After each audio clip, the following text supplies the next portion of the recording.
how much of a psycho, you know what I mean? Like you want to be, there are people that will really, they'll have 37 people at their house for Thanksgiving. They say, sorry, this is my life. This is my business. I have to go for a half hour. It's the way it is.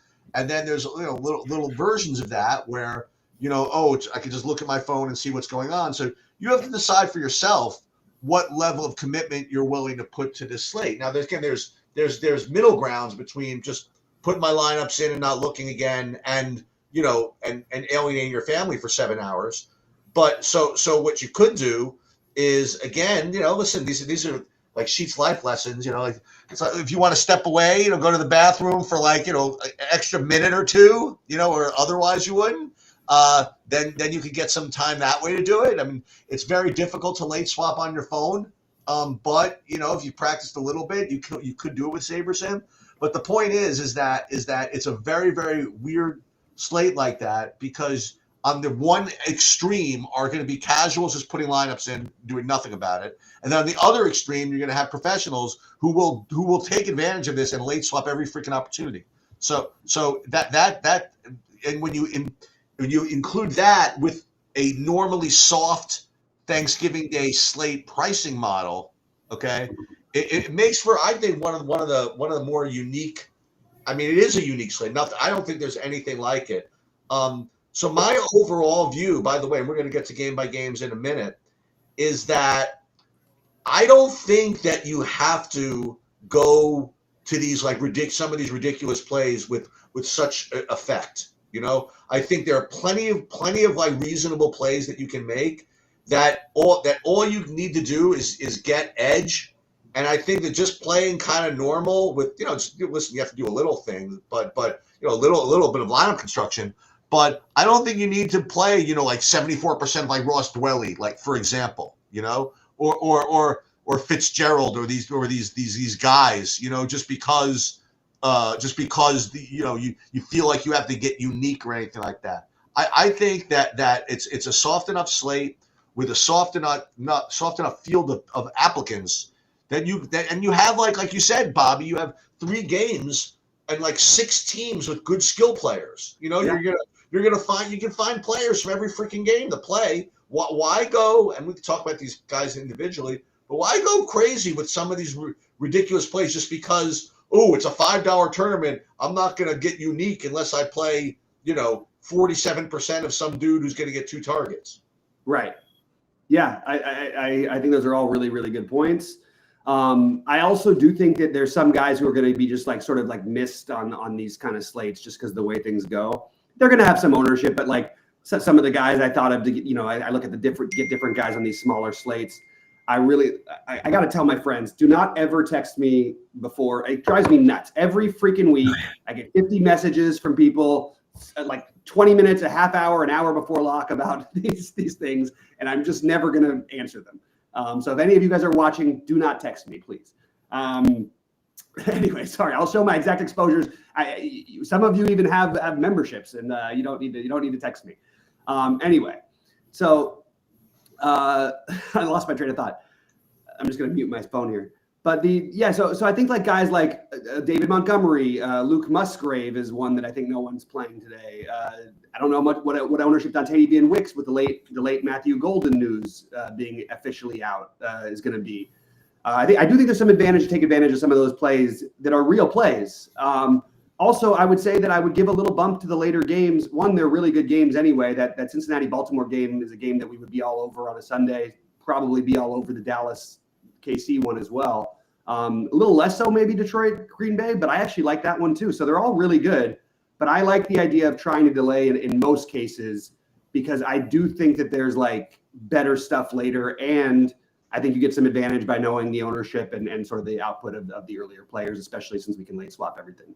Brandon, any overall thoughts from you before we start talking about some of our favorite plays? Yeah, normally I am on board of wanting to have more access to later games, but I actually I'm playing today really, really aggressive. This is actually the most I've ever entered, just because I think a lot of these lineups or a lot of these teams are live, and I'm still kind of massaging my exposures. But I'm actually least interested from or at least interested in the Cincinnati and Baltimore game from a like QB perspective. I actually I love the first two games for just the stacks you can do. That's going to be how I get different from the field, is trying to have leverage on Jordan Love, Mahomes, Jared Goff. Like those are actually that's probably actually where my slate's actually going to be decided. Interesting. People do tend to play less of the earlier games, so I think that's reasonable. Sheets, how about you? Any other final thoughts before we jump into sort of some positions that we like and who we like the best? Yeah, I actually do have a couple of, and these are kind of process things that I'm doing just to kind of let you guys know. So what, again, when it comes to this particular slate, 3-game slates are, this is like my third time talking about the slate, so I'm kind of know what I want to talk about. So the third, so it's a 3-game slate. So how do you deal with that? So it's not a full classic slate and it's not a showdown slate, right? So I don't think you need to do like funky stuff like intentionally leave salary, for example. No. If you leave salary, okay, that's fine. The other thing, and this was an interesting thing I wanted to research, and I just wanted to make sure that if you used SaberSim, that the default setting would be to allow defenses against offensive players, because if it wasn't, I would change it to that. You know what I mean? Like if it wasn't, I would make sure to allow that. But it turns out that SaberSim's default does allow it. Okay, so you're not going to get shut out of that anyway. But that's definitely something to keep in mind. I again I'm not gonna see. For me, I'm not gonna intentionally delay things, but I think I'm getting that way, sort of anyway. I'm kind of not the opposite, but I guess that's a fair way to say. I don't have as much on the early game as Brandon is seeming to have, but we'll talk about that. But as we get into these games, we're going to talk about these games by game. But again, the two bits of, I do want to have two ball talk discussions. We'll get to, when we get to the Baltimore game, we'll talk about it. And I wonder how important, if at all, really, this Golden news is. I wanted to ask you about that, because that's something that you're going to have to deal with like immediately. You know what I mean? It is the first game, and if for some reason that news like bumps anybody significantly, I'd want to deal with that. So those are my two so I have that one question about the Packer game, and then I'm gonna have a question about the Bengal game when we get there. Okay, yeah, we'll jump into the Packer game real quick. So it doesn't make a difference in the sense that Golden hasn't been playing. So I see. Okay. It's not like, but the projections, if you haven't updated your projection or whatever, then you're gonna see a lot lower projections on Wicks and on Dobbs and Watson.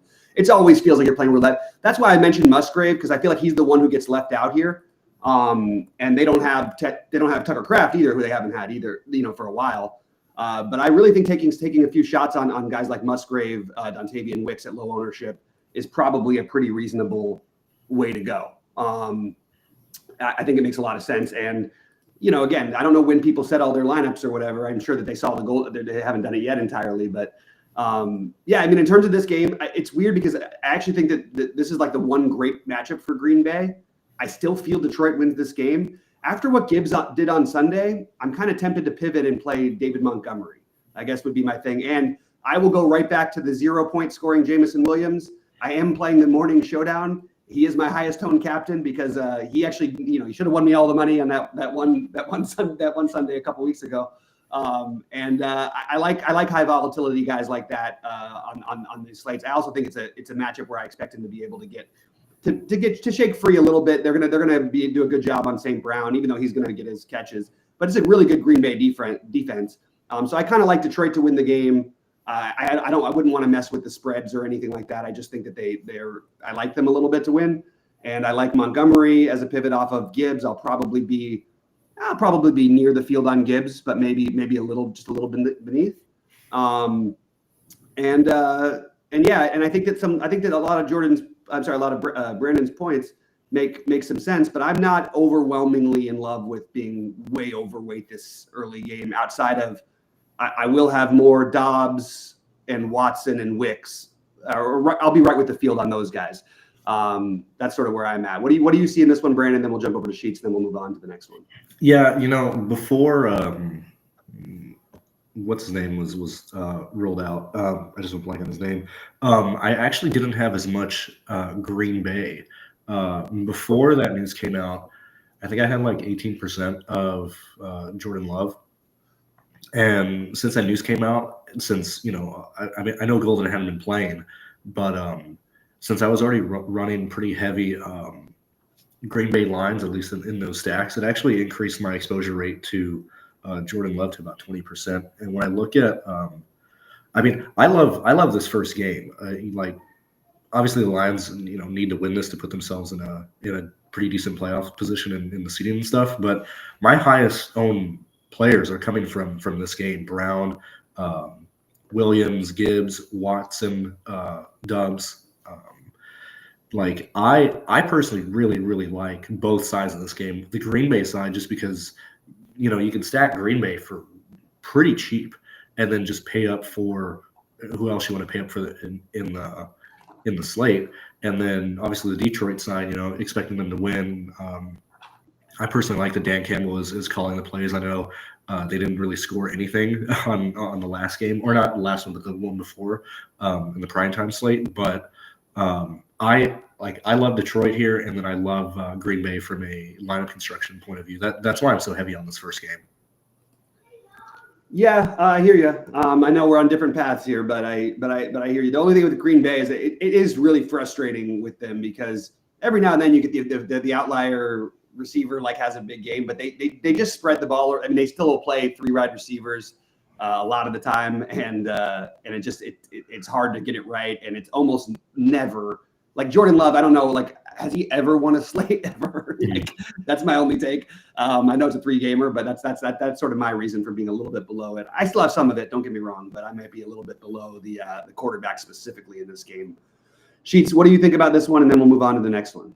So here's a couple of comments I have on this game. First of all, if you run Saber Sim, or even if you run regular projections, you're going to get very little of the Packers defense. And I think that's a big mistake. I agree with you. I think that, number one, in general, you know how I feel about defense is that there's way too much variance. You don't want to take huge stands at all, on defense. And when you're playing a 3-game slate and playing only like 10% of a defense, that is taking a huge stance. And Goff is just so live for 2 pick sixes as usual, and the Packers are very aggressive, and I think that is something that I would manually change. No matter how many lineups you played, or how many, whatever your settings were, whatever your outputs were, I would just make sure to not have any overwhelming overweight or underweight on this type of slate. Listen, all 3 games can go off. So likewise, I mean, if you have like 40% of a defense, they can end up literally with like 0 today, So I don't want that. And if I don't want 40% of the upside, I certainly don't want only 5% on the downside. So I would definitely smooth that out. And as far can I just jump to that point real quick, because I think it's important.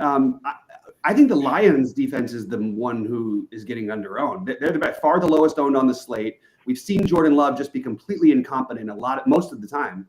I agree with what you said about the Green Bay defense, but I also think it's very true about the Detroit defense. Sorry, Sheets, just want to throw that out. Well, yeah, and so again, I have my own, I guess, biases or whatever, but you said I don't know if I've ever seen like Jordan Love win a slate. I don't think I've ever seen Jordan Love complete a pass. Okay, so I'm not interested in any of this. Look, the good thing they're in a dome. They have the good weather conditions, and usually the Packers don't play in good weather conditions, and that's actually a pretty relevant point now that I'm thinking about it. Like maybe, like Jordan Love just only appears to be awful because every time I see him play, it's either at home or like at Carolina or at some stupid place. Maybe he's not bad. Okay, maybe playing in a dome against Detroit might actually be better. So I'm trying to like think through my biases and think through whatever. So I'm not getting too much of Jordan Love right now, but if I reran it, and I did, I guess I could justify it in that way. So what about Now you mentioned the a couple of other things. Now this is going to be a ball take. It's not even going to ball take or whatever. It's going to be an observation. I think the whole idea of Dan Campbell calling the plays is atrocious. I just don't like that whole deal with the head coaching, like the head coaching calling the plays. I think you have a whole offensive coordinator team. I think the head coach should be just managing the game, and I think the offensive coordinators in the booth that can see everything going on should be calling the entire scheme. But whatever, Campbell's taking it over. That's the way it's going to be. I do like. Listen. I do obviously like the whatchamacallit, the Jamison Williams play. And like normally, again, this is what I would say. I would say, okay, he had a 0 last week. Maybe he's going to be low owned because of it. And then I would say, no, that's obviously not true. People are smarter than that. But again, because of the overwhelming number of casuals on this slate, I think that he might be under owned because of the 0. So obviously, the other thing I would mention about the Dan Campbell thing is I don't remember exactly where I heard this, honestly, but Dan Campbell, every single time that he does call plays, like Jamison Williams is like the man somehow. So I listen, I'm a believer in that. So yeah, I think that Jamison Williams is again somebody that you should just make sure that you have. Yeah, and also on top of that, there's no Khalif Raymond today, which is also another boost for him. All right, let's move on to the next one. I'm only worried because I wanted to try and get my exposures and everything out to our people before. Oh, actually, I got all day. So if you want, whenever you want to cut, I don't care.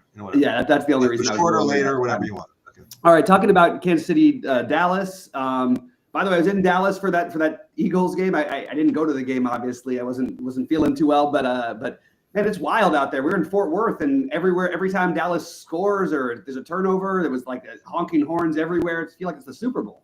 That's we get that in LA literally for like the World Series, and that's basically it. Maybe a Lakers win or something like that, but in the finals or something like that. But that's pretty much it. Anyway, I like KC in this game. I do have a lot of exposure. I'll probably have a little bit less as it comes. I feel like there's a very wide range, depending on where you look, about the projection on Travis Kelce today.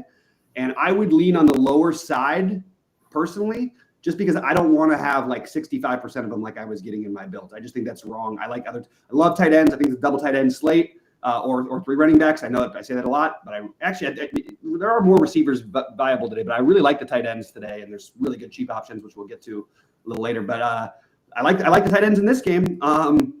Both Ferguson and Kelce I like quite a bit, but Ferguson's going to get like no love, and I think that's something that I want to do a little bit different in this game. I also think taking shots on well, obviously Worthy, but I even think on a smaller slate that some guys like Hollywood Brown are viable on these slates. So I bumped those guys up just on my ownership. I'm in maxing a little bit. Sheets, what do you think? And then we'll get to Brandon. Yeah, I mean, I like the Kansas City offense here. I like the Kansas City passing game. I mean, Dallas is always live to give up a bunch through the air, and I do like the Mahomes bounce back spot. I mean, it seems like this whole year we've been waiting for the bounce back spot, right? Mm-hmm. But I think this is a good opportunity for them to do that. Rice and Kelce and Worthy and I think all that is really, really good. On the Dallas side, I don't know how interested I am in the Javonte Williams, honestly. But the receivers are obviously going to be in play with Ferguson and Lamb and Pickens. And again, I don't think you need to go to like the Kevontae Turpins. I just don't think you need it today. And with respect to the tight ends, I mean, there's just all kinds of talent at tight end in the slate. There's between Ferguson and Kelce and Likely and Andrews and Gesicki. I mean, that's a lot. So to get to get too overweight on one of them, that's taking up pretty big stands. Mm-hmm. I need these, and that's one of the reasons why I'm not dipping into this Detroit what's his name Detroit Green Bay tight end experience, because I don't think I need the salary, and I just don't think that there's much of a chance that either of them outscore any of the tight ends. I mean, they get outscored by 20 by these guys. So mm-hmm. Yeah, I like this game a lot. I currently do have Mahomes as my top owned quarterback. Yeah. Nice. How about you, Brandon? Yeah, I love Kansas City here. Mahomes is my second highest guy. Oddly enough, so I have Mahomes. I'm actually right up with the field. I'm not, just for whatever reason. Even yesterday and today, I'm not playing Lamar Jackson or Burrow. So by default, I'm going to be overweight on these first four quarterbacks. Can I just ask you really quickly, what's the thinking behind all of this? Just avoiding the last game. Just the builds that I was looking at for plays and stuff. So the prices aren't any different than the other guys. That's why I was curious. I don't like. We'll talk about why I don't like the two guys in the next game. Okay. But Mahomes is my second highest quarterback. I mean, I'm only playing 4, but still, that's pretty significant. And I really like, Rice, Worthy, Kelsey. I'm at 25% Kelsey, so, right or a little bit below the field. But I really, really like Kansas City to destroy the Cowboys today. Oddly enough, the Cowboys defense is my second highest owned defense at 24%. I'm just assuming those are with lineups that don't have Kansas City, or if they do, whatever, I'm not going to really worry about that too much. But I really, really like Kansas City here. And then for what it's worth, CeeDee Lamb is my second highest owned wide receiver on the slate. Yeah, CD seems like he seems to be the trendy one. I like both he and Pickens quite a bit. And yeah, all right. Well, Brandon, let's transition over. Why don't you start talking about the last game and what you don't like about it, and then we'll go to Sheets, and then I'll sort of finish out my thoughts on it. So, for at least gut feel, whatever. Typically, when I feel stuff like that, I just kind of just roll with it. When I lose, I lose, whatever. But I have not liked what Joe Burrow has looked like. Obviously, he's been injured, right? But even before that, I didn't like how. Now it could have been, he could have had injuries on the offense, whatever, right? But I don't think Burrow was playing good football this year. For whatever reason, I just don't like Burrow. Maybe I typically do a good job at not having biases in the back of my head, but for just whatever reason, I don't think I've ever made money on stacking Burrow at all. I mean, they're gonna, Cincinnati has to win this game to have any viable shot at making the playoffs, and even then, it's still pretty small. But I just don't think that Cincinnati is going to really do much in this game at all. I'm well under Jamar Chase just because, I'm playing everybody else. Let me see what I'm at there. So he's projected to be at, 38, 39%. I have him at 27 in my exposure. I have the Ravens defense as my highest owned defense at 25%. I just don't like the Bengals side of this game for whatever reason. And then same thing with Lamar Jackson. I talked about it in the video that I made yesterday, but typically in these 3-game or even 2-game slates, I just by default, I usually don't like playing the most expensive quarterback. Now, granted, 68 isn't that crazy, but I would much rather have that ownership go to Mahomes that, practically, I think Mahomes should be way higher owned than he is. I will absolutely happily take that $300 discount from Lamar Jackson, get that ownership or get off that 20% ownership that he has. And so that's why I'm not playing Jackson. Like I said, I just don't feel good about Burrow for whatever reason. I just don't like the second game. I'm going to be anti-sweat in this game, but I'll let everybody know about how I'm doing about midway through the Kansas City and Dallas one. Nice. Well, I like the strong takes, regardless of if we disagree on the actual games. I like the takes. All right, Cheats. What was your big one on this game? And then, let's talk about it. Yeah, I mean, I think this is going to be. I think this is going to fall into the category of the someone's got to win theory. I'm kind of in the anti-Brandon mode myself today. I'm really kind of down on that first game, and I'm kind of very. I basically disagree with everything that he said regarding the Cincinnati spot. I think. I mean, Brandon's saying that I can't recall Burrow doing anything. I just refer you to his last games against Baltimore. He scored 37 fantasy points in both of his last games, I think, against Baltimore, and as you mentioned, it's a must-win spot, such that they're bringing him back, and it's like a perfectly game script proof. You know, like if they're close, it's because they were able to score, and if they're behind, then they're gonna be slinging it around. I think that plus the last game, I definitely like the Cincinnati side, and on the Baltimore side, this is again, this is not a crazy take, and I don't think that this is the slate to make a crazy take. I think they're a 7-point favorite, and it's Derrick Henry season. Just freaking play him and take. Listen, they haven't really been letting what's his name, Lamar run since he's been back. So if things go their way, you're gonna get the Derrick Henry experience, and in addition to that, it's like an inside attack. You get both the tight ends in play, with Likely and Andrews, and yeah, the question I had for you and for Brandon and for whoever wants to answer this, and it's like a ball take, so it's interesting, is the Mike Gesicki thing. Okay, so we flip-flopped from last week. So last week we had Chase in, Chase out, Higgins in, and this week, because Chase is a freaking moron. I mean, Chase is such a moron. I mean, he spinning, yeah. I mean, just an idiot. Not to mention, he was totally taken out of that game. He was a terrible game, and then he come with the Jalen Ramsey nonsense, whatever. So in any case, so this week we have Chase, but no Higgins, and all of the sharps are been making the case to me that it's like completely Mike Gesicki season, like citing like all this data that with what's his name out, he's going to fill in this role and whatever. But I just wanted to bring this up because I do think that at the end of the day, he's going to be pretty popular, and on FanDuel, I think he's going to get jammed. Okay, he's 4K flat on FanDuel. Yeah, and my initial runs are getting 70% of him. Like, for example, I just wanted to just throw this out there. Is that, and again, let me finish, and then you can correct me afterwards.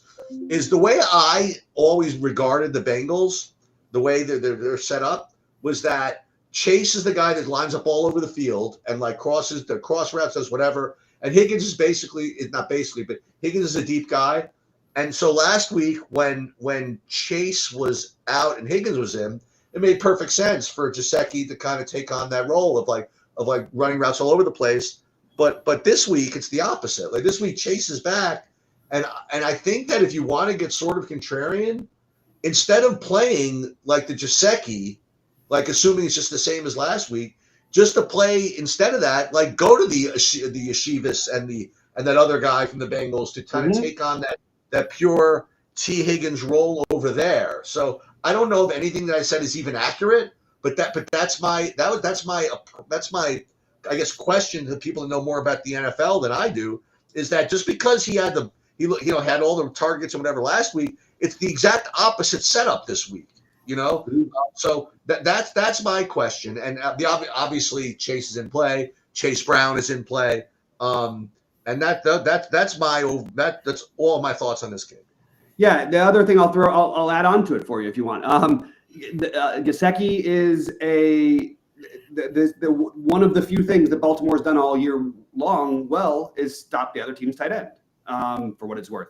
Their defense is getting healthier. So and you have an incredible pivot. Even if you ended up with Gesicki, though, I love Isaiah Likely. You guys know me. I'm willing to take that gamble all the time. And Isaiah Likely is $500 cheaper, and that's a way to get way different. I currently have Likely as my highest owned player. Now, obviously, a lot's going to change with the late swap and everything. But I love Likely as a way to get different. I actually love Likely and Andrews builds together. See, I originally thought it was going to be the opposite. So the way I was analyzing it earlier in the week was that Likely was going to be the chalk, and really? because he was so cheap, and I was making the case to myself that Gesicki's more expensive, he's going to be the lower owned guy, and so I talked, so I was talking about all these ball takes where he's going to line up as wide receiver 2 and stuff like that. But maybe you're right. Maybe it's actually the Gesicki that's going to be the chalk, and likely is going to be the one that ends up being the pivot. Yeah, I think it's interesting. What about the thing I said about the wide receivers? Anybody have any thoughts on that as far as scheme goes? Which about the wide receivers for Cincinnati? Yeah, I don't have any about whether Gesicki's role is going to be similar to last week or different. I don't think there's a role similar. Like, I don't think that last week is anything duplicatable. You were talking about Joe Flacco and T. Higgins versus Joe Burrow and Jamar Chase. Right. So I don't even think last week has anything to do with anything personally. I do like Chase. I have no problem playing him against a Baltimore defense that has been inept and was getting healthier and now lost their best defensive player. I believe he's out today. And I like Yoshivas though too. I agree about the getting some exposure to Yoshivas. The other ones are a little tough with the Mitch Tinsley and the Charlie Jones. They really don't have very much depth, which is why people will go some likely. Go to some Gesicki. But I would tell you that Noah Fant is a pivot also in the same position in the same game. And if you're playing Showdown, I think Noah Fant is a great way to get different in that late night slate. That would be my bold take, I guess. And I think he's also being underprojected. I think there's a chance Noah Fant actually pretty good chance that he outscores Gesicki today. That would be my overall take. I love this game. Now I'm going to get things done different a little with late swap and everything, but as of right now, this is the game I'm most heavily exposed to. I'd say the Chiefs offense, and then both sides of the Cincinnati-Baltimore game. I also loved Sheet's take about the Detroit. About the early game, the defenses. And I just want to drive home a little bit this one other thing before we end up getting out of here. I really think this Jameson Williams. I really think this David Montgomery thing is a better. It's true. He's always had good games on Thanksgiving. And you think about what Jahmyr Gibbs did on Sunday. That was three and a half days ago. And now you get to play the other running back who they also are going to get involved plenty anyway. It just feels like a good spot for to be well overweight the Montgomery position. So that's just I just wanted to drive that home before we left because I do like this Montgomery quite a bit today. That was one thing I just wanted to finish on. Any final thoughts from you, Brandon? Then we'll go to Sheets and then before we get out of here. Yeah, for what it's worth, related to the last game, I have 40 at the moment. I mean, look, if it's a disaster, if Green Bay and Lions, if that's a disaster, I'm going to be late swapping like a maniac to try and save my ass for this late game. But right now, I do have 42% Derrick Henry, and it seems to be a majority of these lineups play today. At least probably half are going to, not just mine, but like most people are going to use tight ends in the flex. And right now, my highest known guys in the flex are Mark Andrews and Isaiah Likely, and then Gesicki and stuff. So for what it's worth, those are the guys that seem to be being played the most from the late game. For me, just with how underweight I am on the fact that those guys are the highest ones are somewhat interesting. Real takes. I don't really have any real takes. I'm playing so many lineups. I don't, I'm just doing whatever's being. No. You made a bunch of good. I mean, you made a bunch of strong takes already. You don't need to revisit it if you don't want to. I do want to mention really fast that DraftKings opened a third $5 tournament for everybody who wants to join in. Oh, and I'll second what Need the 247 says. Keaton Mitchell is a really interesting get different piece if you're in the late swap or in the showdown. Love Keaton Mitchell without. I was about to say that I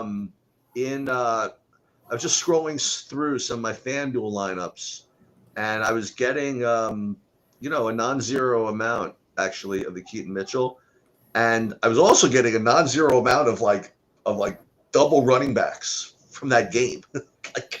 I mean that's sort of insane when you think about it. Like when you do have Lamar to play like two running backs from the Pistons, I was about to say from the Ravens in classic slate. You know what I mean? But I don't know. That's going to be rough. But let me may as well give you some showdown stuff. I mean, listen, because we're not going to be around the rest of the day. Detroit game, I do have Brown and my top owned guy. I mean, I'm just trying to find anything different. Jamal Williams 40%. So that not Jamal Williams, you know what I mean. Jameson Williams 40%. Like in showdown, that's when I'm going to be playing 15% of the nonsense, like the Jay Fitzpatrick, the Anthony Ferkser, the Luke Musgrave or whatever. But I just don't think I need to do them in classic slate. Mhm. Let me just go ahead and I know everybody's got to get out of here, but let me just while I'm here. As far as Kansas City, Baltimore, Kansas City, Dallas, just again the usual guys. Oh, although, what is this guy's price? Wow, this is cool. I want this. I'm getting 38% right now of Robert Tonyan. Okay. Didn't even know he was on the team. Much less, you know what I mean, like stressing.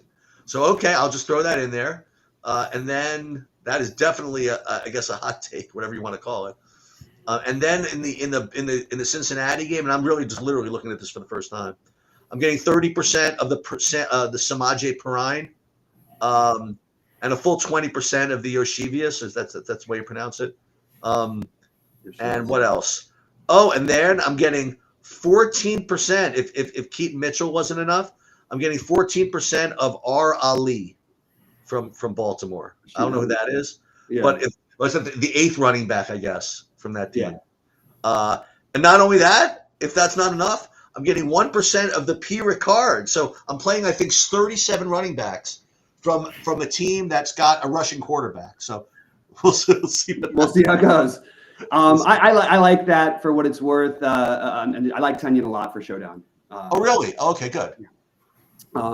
Just a gamble. You hope because he gets one pass in the end zone, you're good. Yeah. Well, by the way, I want to brag a little bit. Okay, yeah. For those who didn't notice, I'm going into today with a cushion. Cushion. What did you win? I won the NHL slate last night. Are you serious? Let's go. How much was it? 20,000. Let's go. I love it. Yep. Your pre-Thanksgiving victory. Dude, that's like a full cushion. That's like, even if I play a lot, that's a full cushion for Thursday probably through Monday in football. I mean, definitely. Well, you're going to win some more, so don't worry about it. Oh, I know. That's awesome, though, man. It's always good to have that. In similar vein, that's why I'm playing so heavily today, because I almost took down a lot of the stuff on last Thursdays. I saw. I was away, so I forgot to congratulate you on the Showdown slate. Oh yeah, Brandon, that was awesome. Yeah, that was really good. That was another 39,000. So that was nice. I'm getting psyched. When do I get to play LOL again? No, I mean, do you know, Brandon, when the I have no clue. Dude, I've been dealing with I don't even know what day of the week it is. I just show up and be like, oh, there's football today. I don't know when. Let's go. Back.